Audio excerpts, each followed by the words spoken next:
Hello, what is up mga moms or sir ma'am? Ako po si Ralph Cifra, isang visual artist from Manila, Philippines. And today we are going to customize the Batman NECA 1/4 scale Arkham Knight. Ayan. So ito na yung status ng ating stock na figure.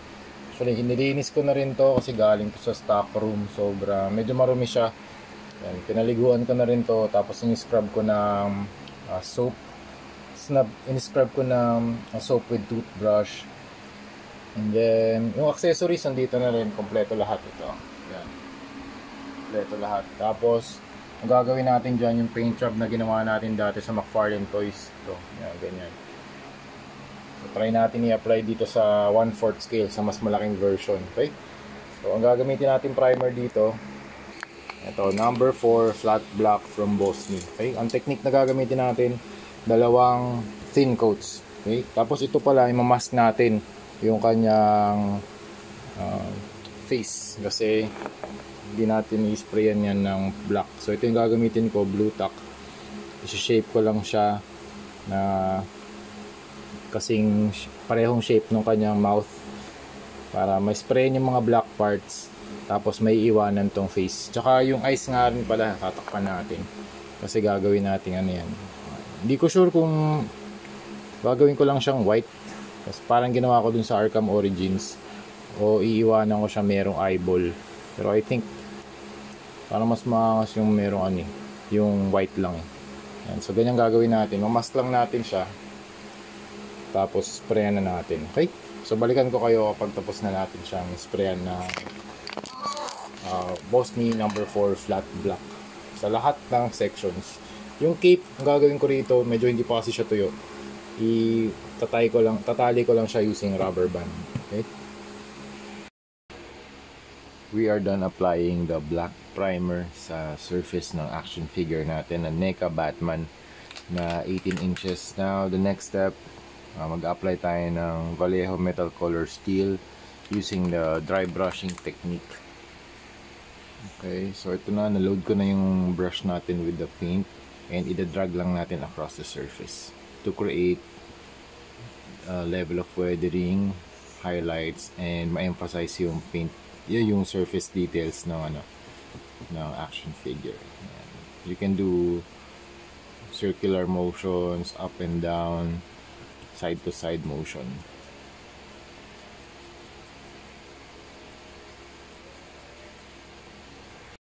And then yung next step, mag-apply naman tayo ng gold dito sa belt. So dry brushing lang din. Dry brush effect lang din yung gagawin natin. And also dito sa logo.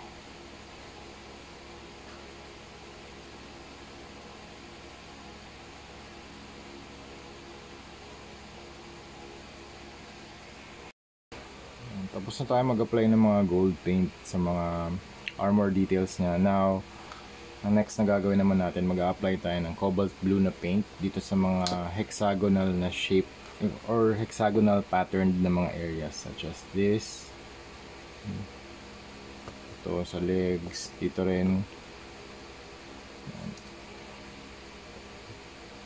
Dry brush lang din gagawin natin.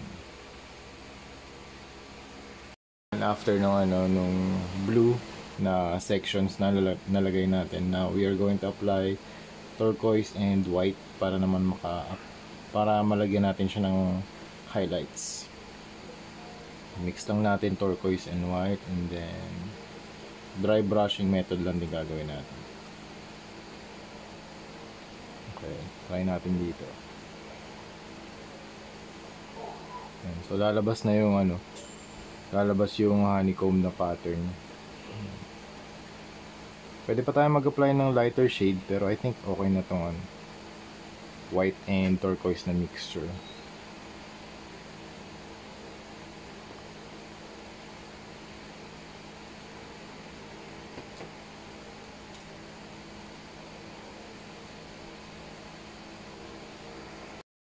For the face, mag-apply naman tayo ng red wash using warm red na paint from Hero Paints. For the wash, mas marami yung water dun sa mixture natin. This is around 90% water to 10% na paint.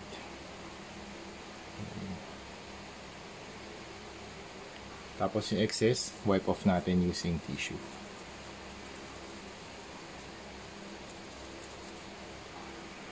Tapos yung next color na gagamitin natin for the wash is sun yellow.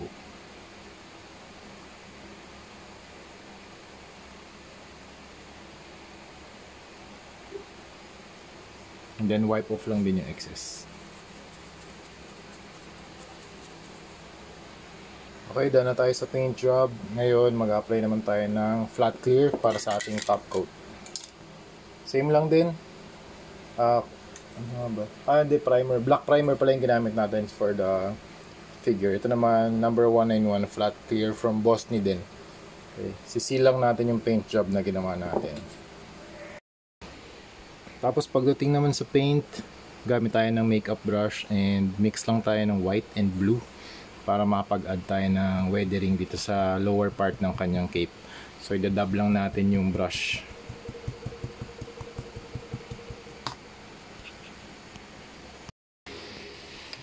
And we are done sa ating custom repaint na Batman Arkham Knight NECA 1/4 scale na action figure. So ito na yung action figure natin. Medyo mabigat siya kasi 1/4 scale siya. Ito yung mga 7-inch tall na mga McFarlane toys. So, ganyan lang to kaliit. Grabe. This is around 7 inches. Ito naman 18 inches. Okay, wait lang.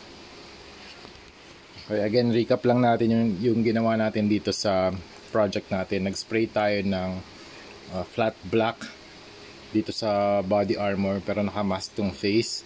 Tapos nag-apply tayo ng silver na dry brushing, or rather steel pala. Steel color for the dry brushing technique. Bababa ko muna, medyo mabigat. Tapos after ng steel, nag-apply tayo ng gold details dito sa belt and sa chest. Tapos dito rin sa mga smaller details sa kanyang shoulders and sa gauntlets.